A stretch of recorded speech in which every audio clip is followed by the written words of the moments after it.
Haka jingwan tep kerteng jonggi kertong yakun election MLA na report district hen ngesngi lala ban sakhi ke jingyo jing kersian jonggi kertong nala ka ying kesem jonggi ban nala ki jonggi ba e jonggi yo ba Jason sokmi maulong ubri kertong keseng NPP nom sning nalor ginong kersian bat ukpa jongu lawan ban senran lang da ka ba e jongu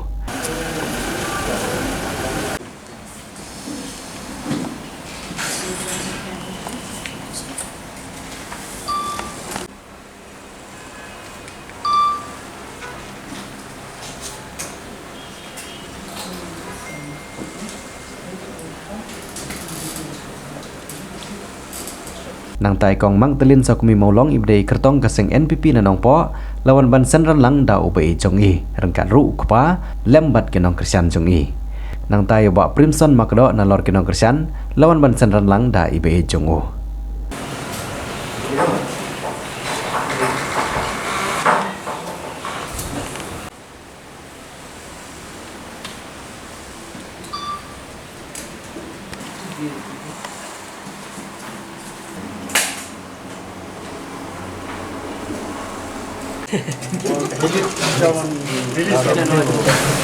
I, Shri Jason Sokmi Maulong, have been nominated as a candidate to fill a seat in the Meghalaya Legislative Assembly. Do swear in the name of God that I will bear true faith and allegiance to the Constitution of India as by law established, and that I will uphold the sovereignty and integrity of India.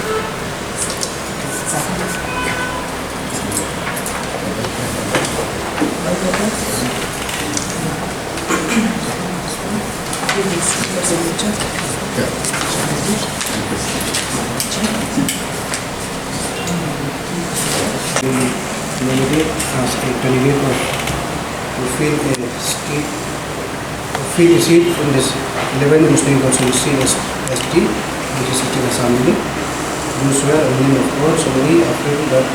I will bear true faith and allegiance to the Constitution of India by law established, and I will uphold the sovereignty and integrity of India.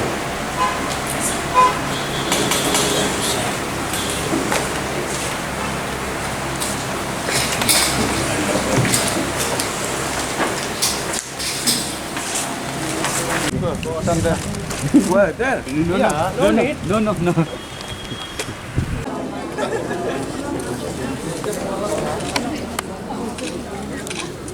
Biang tu.